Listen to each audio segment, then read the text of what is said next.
Bonjour à tous, dans cette vidéo nous allons voir comment inverser la loi normale, c'est-à-dire qu'on connaîtra la probabilité et on cherchera un événement dont la probabilité est justement la probabilité donnée. Alors nous allons commencer par le cas de la loi normale centrée réduite, et donc nous avons un théorème ici qui va nous donner une première réponse.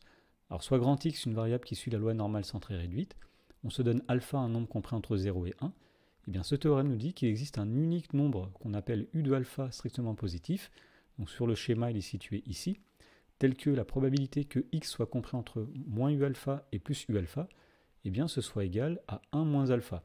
Alors pour bien comprendre ce théorème qui est un peu abstrait, nous allons faire un exemple. Alors prenons par exemple le cas où alpha égale à 5%, c'est-à-dire 0,05. Alors dans ce cas-là, le nombre 1 moins alpha, c'est 95%, donc 0,95. Eh bien ce que dit ce théorème, c'est qu'il existe une unique valeur, ici u, strictement positive, telle que si on calcule l'aire du domaine situé entre moins u et u, c'est-à-dire la probabilité que x soit compris entre moins u et u, eh bien, elle soit égale à 95%. Alors, nous allons démontrer ce théorème, mais avant de le démontrer, on peut avoir une petite idée de la démonstration et surtout une petite idée de pourquoi il est vrai. Alors, sur le schéma suivant, j'ai représenté la fonction densité de la loi normale centrée réduite, et puis nous avons ici l'aire assurée entre moins u et u, où u est un nombre qui va de 0 à plus l'infini. Alors nous voyons que quand u part de 0 et puis que u va vers plus l'infini, les valeurs de l'aire située entre moins u et u sont de plus en plus grandes. Autrement dit, la fonction qui a u associe l'aire entre moins u et u sera une fonction croissante. Et donc on comprend bien qu'il n'y aura qu'une seule valeur de u pour laquelle l'aire est égale à 0,95, c'est-à-dire 95%. Commençons donc la démonstration. On va se donner u un nombre positif.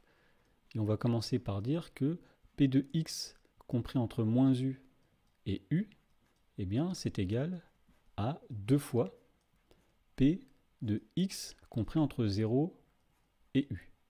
Ça se voit par les propriétés de symétrie de la fonction densité associée à la loi normale centrée réduite. Ici, vous avez moins u, ici, vous avez u.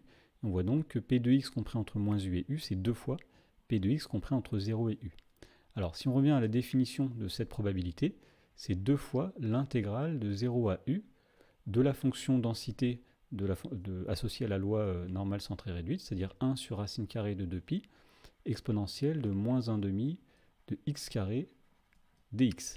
Et donc, ce que nous allons faire, c'est que nous allons étudier la fonction qui a u associe 2 fois intégrale de 0 à u de 1 sur racine carrée de 2pi, exponentielle de moins 1,5 de x carré.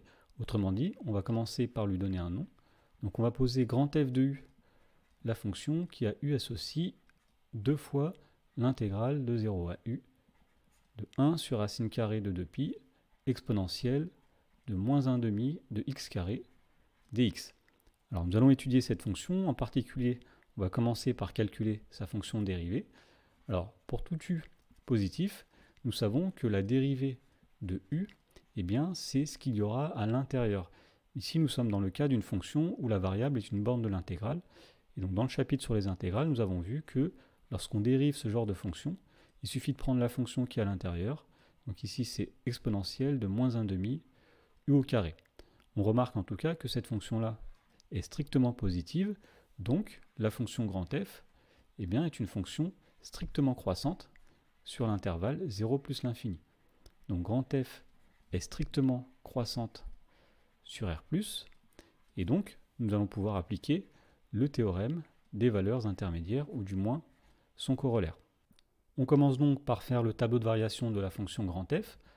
Alors ici, nous savons que grand F est défini sur l'intervalle 0 plus l'infini, donc la variable est u.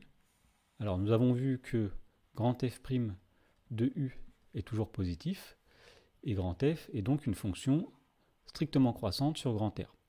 Alors, grand F de 0, pour le calculer, nous allons faire simplement remplacer u par 0, donc c'est-à-dire 2 fois l'intégrale de 0 à 0 de 1 sur racine carrée de 2pi exponentielle de moins 1,5 x carré dx. Alors l'intégrale de 0 à 0, c'est 0. Il nous reste maintenant à trouver la limite quand u tend vers plus l'infini de grand F de u. Et donc, pour trouver cette limite, eh bien on va dire que finalement on peut l'interpréter en termes de probabilité.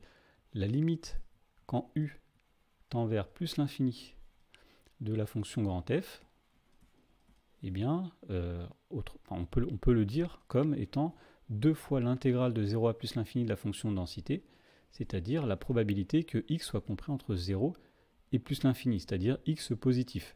Eh bien ce nombre-là, c'est 2 fois 1/2, c'est-à-dire 1. Donc nous pouvons compléter le tableau de variation ici. Nous avons donc la fonction f qui va de 0 jusqu'à 1.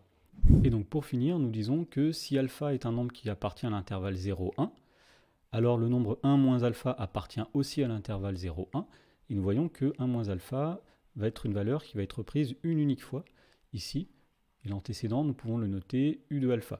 Alors pour rédiger ça de manière plus correcte, nous allons dire que tout d'abord la fonction f est une fonction continue sur l'intervalle 0 plus l'infini.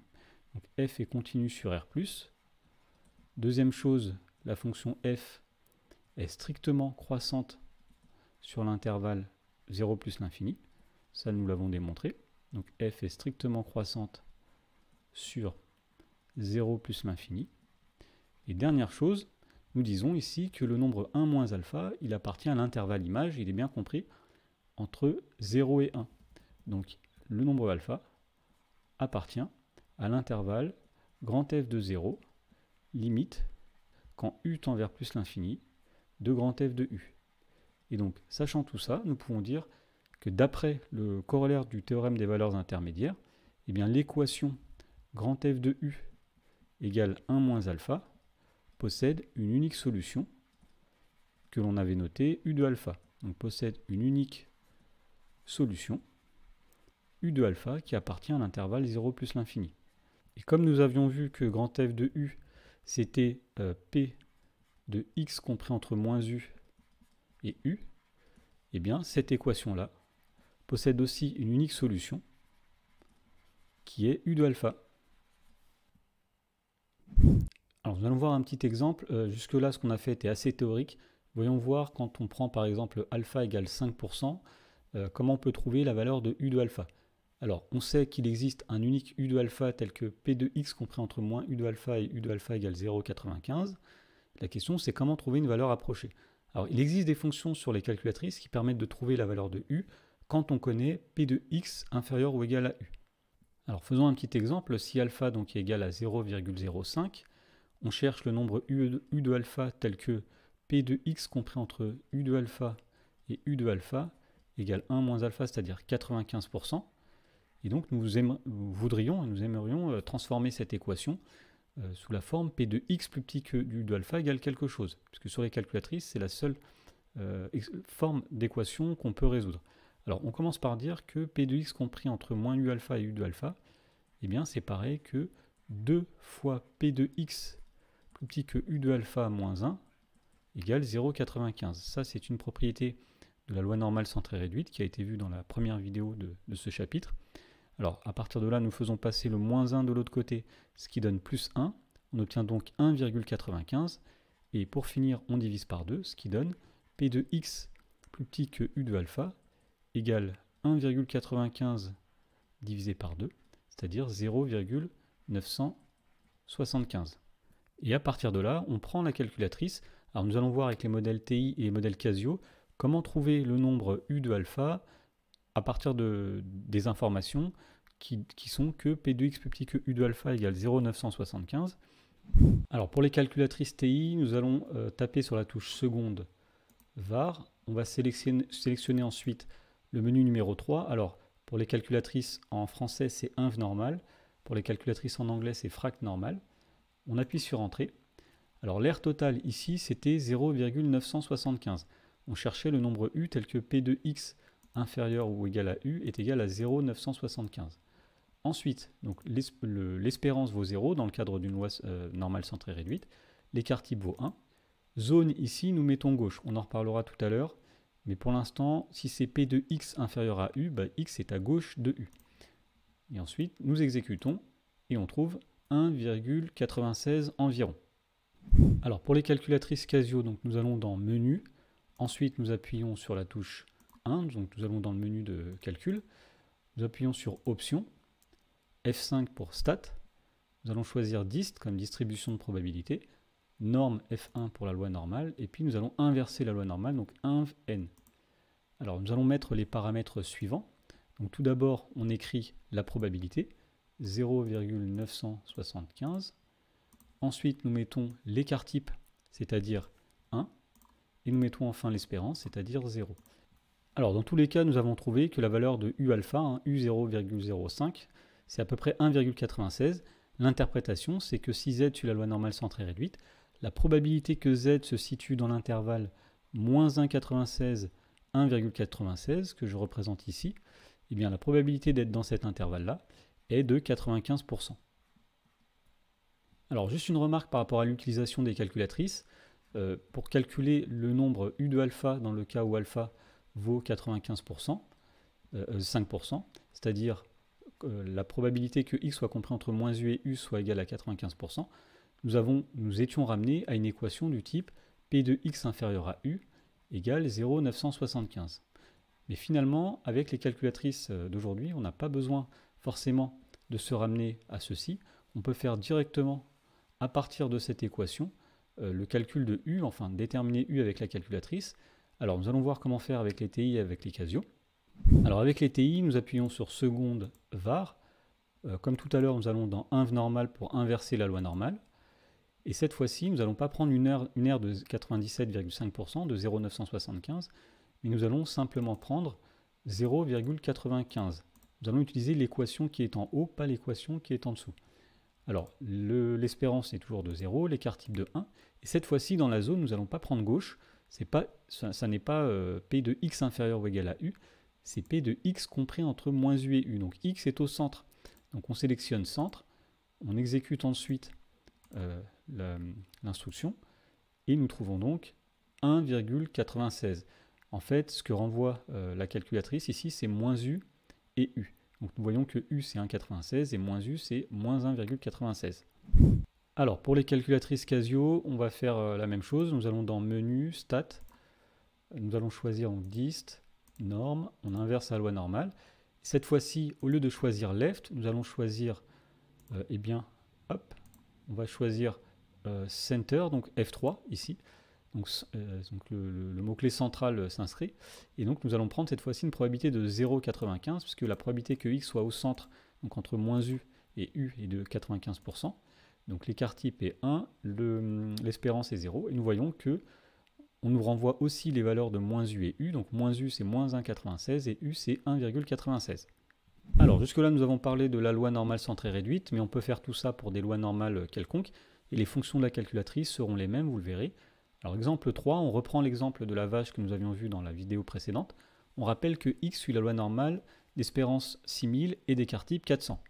On nous demande quel niveau M de production annuelle de lait une vache prise au hasard dans le cheptel dépassera-t-elle avec une probabilité égale à 0,2. Si on interprète l'énoncé, finalement on est ramené ici à trouver le nombre M tel que P de x supérieur ou égal à M eh bien, est égal à 0,2. On cherche la valeur de production telle que il y a une probabilité de 20% d'être au-delà. Commençons avec la calculatrice TI, donc nous faisons seconde var, nous allons dans inv normal. Alors cette fois-ci, l'air cherché est de 0,2.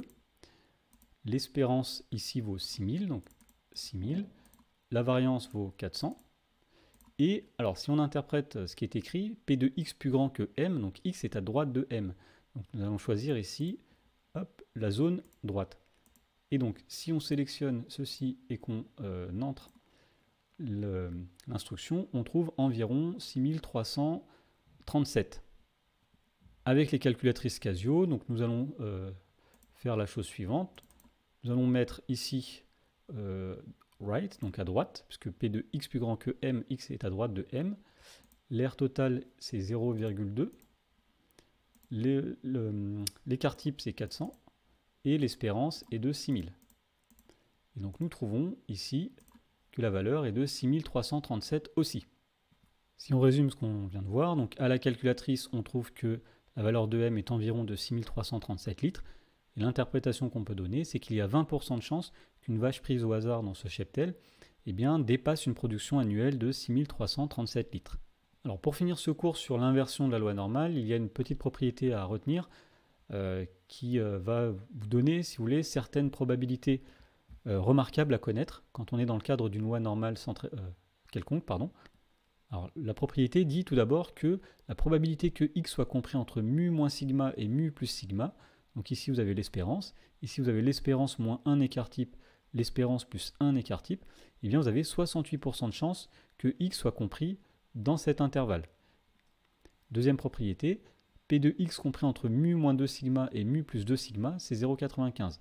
Autrement dit, vous avez 95% de chance de vous situer autour de l'espérance à plus ou moins 2 écarts types à gauche ou à droite. Et dernière propriété remarquable, c'est, alors, autour de la moyenne à 3 écarts types, P de x compris entre mu moins 3 sigma et mu plus 3 sigma, et bien cette probabilité est de 0,997. Autrement dit, vous avez 99,7% de chance d'être autour de la moyenne à plus ou moins 3 écarts types.